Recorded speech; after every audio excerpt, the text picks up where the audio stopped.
நான் என்னுடைய உயிரை கொடுத்து வைகோடைய உயிரை காப்பாற்றினேன், கொஞ்சம் விட்டுருந்தா நான் கடலில் மூழ்கியிருப்பேன் அப்படின்னு கூட நீங்கள் ஒரு நேர்காணலில் பகிர்ந்துக்கிட்டீங்க. அப்போது வைகோ அவர்கள் வந்து நீ தான் எனக்கு உயிரை கொடுத்த அப்படின்லாம் சொன்னார். ஆனால் இன்னைக்கு நீ வேண்டாம் அப்படின்ற ஒரு முடிவுக்கு ஏன் வந்திருக்க? மல்லை சத்யாவா மகனா அப்படின்னா மகன் தான் முக்கியம். அந்த மகனை நீங்களும் ஏற்றுக்கிட்டீங்கல்ல. இருந்தாலும் அவர்களுக்கு வந்து ஏதோ ஒன்று அவர்கள் உறுத்திட்டு இருக்குது.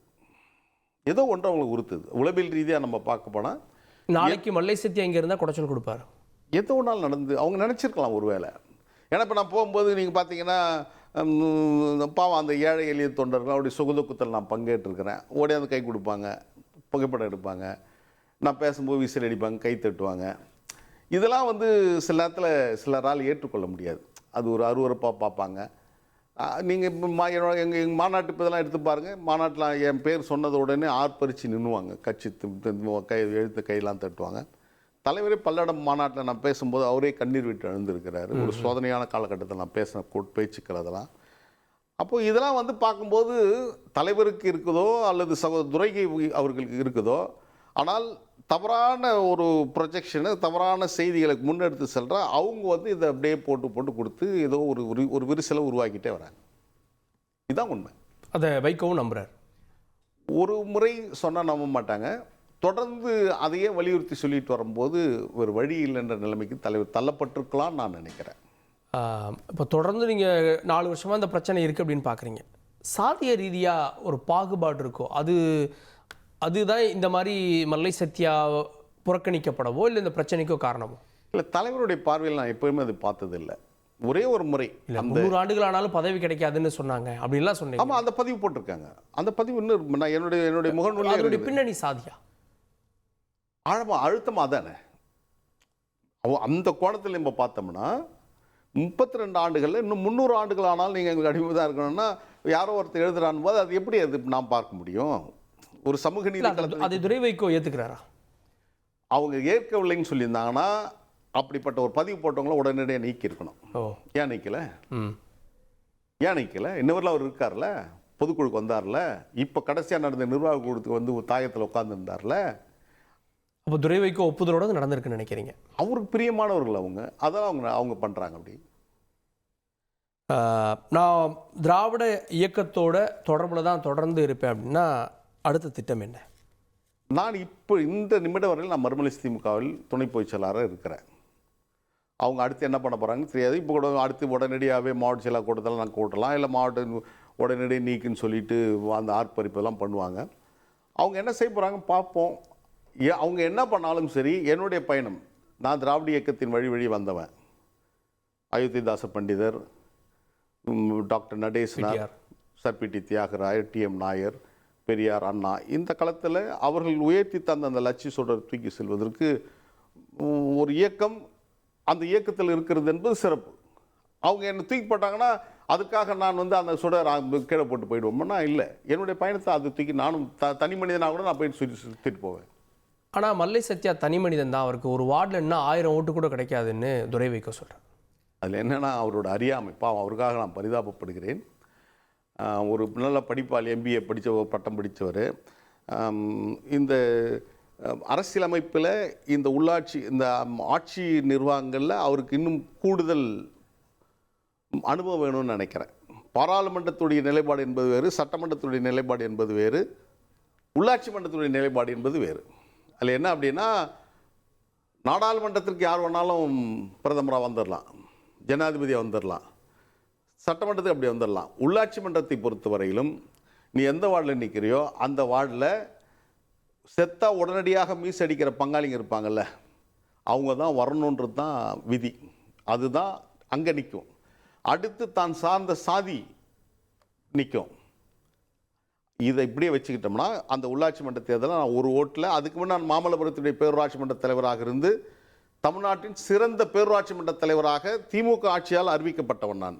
மாண்புமிகு அமைச்சர் கோசிமணி அவர்களும் அப்போதைய IAS அதிகாரி சந்திரசேகர் அவர் வந்து மாமல்லபுரத்திலேயே அதை நடத்தி 4 கோடி ரூபாய் ஊக்கத்தொகையாக கொடுத்துருக்காங்க. அப்போது ஒரு சிறந்த நிர்வாகத்துக்கு நான் ப்ரூவ் பண்ணியிருக்கிறேன். தமிழ்நாட்டுடைய 15 இளம் தலைவர்களை தேர்வு செய்கின்ற போது மதிப்புக்குரிய பெரிய தலைவர்கள் இன்றைக்கி இருக்கிறாங்க. அதில் நானும் ஒருவனாக என்னை தேர்ந்தெடுத்தாங்க. தற்காப்பு கலையில் நான் நேஷனல் சாம்பியனாக வந்தவன். இப்படி எண்ணற்ற சாதனைலாம் மெரிட்டோட வருகின்ற போது இந்த உள்ளாட்சி மன்றத்திலையும் நம்ம சொன்ன அந்த சாதிய கட்டமைப்பு அங்கே பிரதிபலிக்கிறது.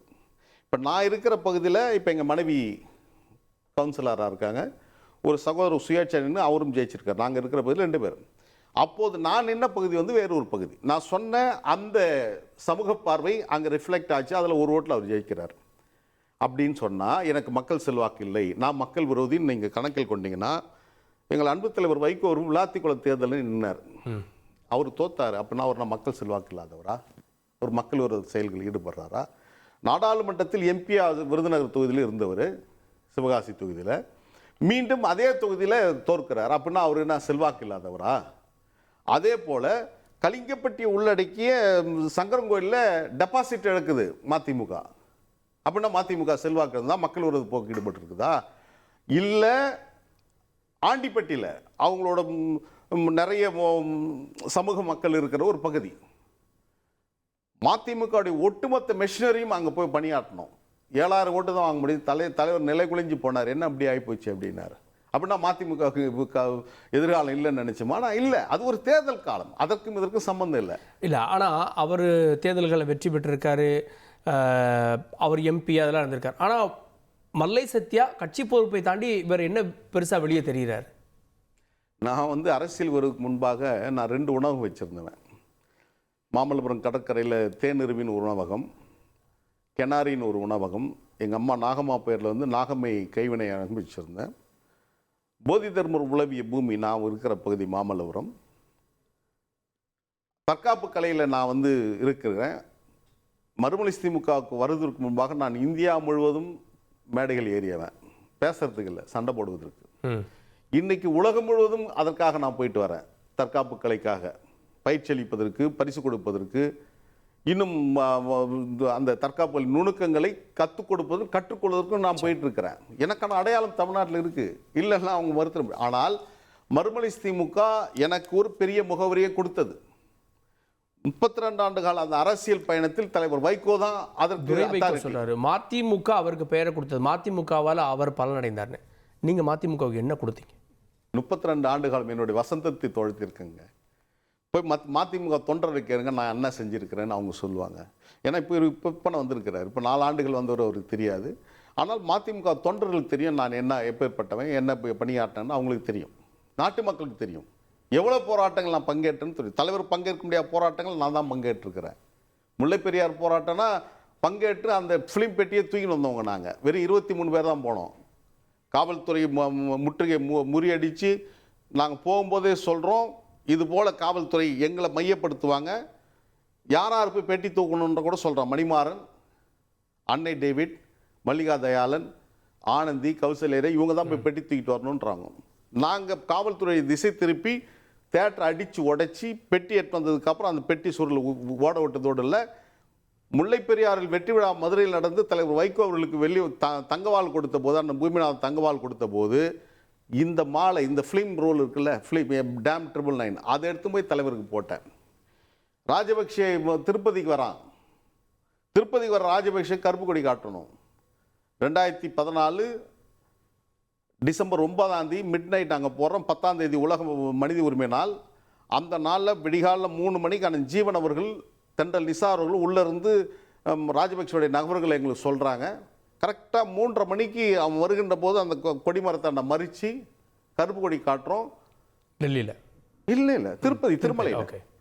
அப்போது இன்டெலிஜென்ஸ் கேட்குறான், we have right to shoot you man, don't you think he is sovereign country president, எப்படின்னு இப்படி வரலாம் அப்படின்னு கேட்குறான். நான் சொன்னேன், இந்த இடத்த நீங்கள் புனிதமான இடத்த நீங்கள் இது மாதிரி அமங்கலப்படுத்திட்டீங்கன்னு சொன்னோம். அதுக்கப்புறம் நாங்கள் தாக்கப்பட்டோம். அது காணொலியெல்லாம் எல்லாம் நான் மட்டும் தாக்கப்படலை, என் கூட வந்து அத்தனை பேரும் தாக்கப்படுறாங்க, நம்முடைய பத்திரிகையாளர் தாக்கப்படுறாங்க, ஊடகவியாளர் தாக்கப்படுறாங்க. இதெல்லாம் மதிமுக நாங்கள் செய்யலையா? நடைபயணம் தலைவர் சிறையில் இருக்கும்போது அத்தனை 6 கிலோமீட்டர் நாங்கள் நடந்திருக்கோம், பல 100 கிலோமீட்டர் நடந்திருக்கிறோமே.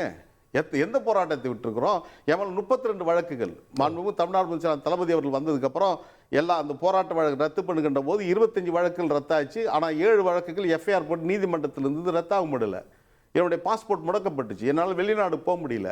தலைவர்கிட்ட சொன்னால் அவர் என்கிட்ட சொன்னது என்னுடைய பாஸ்போர்ட்டே முடக்கி வச்சிருக்கானப்பா, நானும் வெளிநாட்டுக்கு போனால் நீதிமன்றத்தில் சொல்லி தான் வாங்கணும் சொல்லும்போது அவருடைய நிலைமை என்னால் புரிஞ்சிக்க முடிஞ்சது. அதுக்கப்புறம் ஒரு போராட்ட வழக்கு சம்பந்தமாக அந்த குடியுரிமை திருத்த சட்டத்துக்காக பேராசிரியர் ஜவஹர்லால் அந்த சட்டமன்ற உறுப்பினர் ஜவஹர்லால் கேட்கும்போது என்னத்தோட என்ன பிரச்சனை, இப்போ இந்த மாதிரி ஆகிப்போச்சு அப்படின்னு அவர் சட்டமன்றத்தில் காவல்துறை மானிய கோரிக்கையில் முதலமைச்சர்கிட்ட பேசும்போது, அந்த சட்டமன்றத்தில் பேசும்போது இது போல் பாஸ்போர்ட் முடக்கப்பட்டிருக்கிறது அப்படின்னு சொன்னதுக்கப்புறம் நீதிமன்றத்தில் ஏறக்குறைய 9 மாதம் போராட்டத்திற்கு பின்னால் வந்து பாஸ்போர்ட் பெற்று நான் போயிட்டு நிறைய இழந்திருக்கீங்க கட்சிக்காகன்றீங்க. என்னோட சொத்து போயிடுச்சு சார், டாக்குமெண்ட் எம்பி தேர்தலில் போயிடுச்சு, முழுகி போச்சு. இப்போ வச்ச டாக்குமெண்ட் எடுக்க முடியல. நான் மட்டும் அரசியலுக்கு வராமல் இருந்தால் நான் பெரிய கனவெல்லாம் காணல, நான் ஒரு 5 நட்சத்திர ஹோட்டல் கட்டணும்னு நினச்சிருந்தேன். ஏன்னா நாங்கள் ஹோட்டலியர். நான் என்னுடைய ரெஸ்டாரண்ட் வந்து international guide book lonely planet, அதில் என் ரெஸ்டாரண்ட் பேர் இருக்கும். கீத் ஊதான்றது ஃப்ரெஞ்சு கைட் புக் அதில் இருக்கும். தமிழ்நாடு டூரிசம் இருக்கு, என்னோட பேர் இருக்கும். இன்னைக்கு எல்லாம் இழந்திருக்கேன் அப்படி எல்லாத்தையும் இழந்திருக்கிறோமே. என்ன செய்ய போறீங்க அடுத்ததா இறுதியா? தலைவர் என்னை வந்து ஒரு போராட்டக்காரனாகவே வார்ப்பித்திருக்கிறார். அவங்க எழுப்பியிருக்க இந்த நெருப்புலையத்தில் நான் நிச்சயம் மீண்டு வருவேன். அது எனக்கு தலைவர் வைகோ அவர்களே கற்றுத்தந்த பாடம். அவருடைய பெயரை இதயத்தில் தாங்கி என்னுடைய பயணத்தை நான் தொடர்வேன்.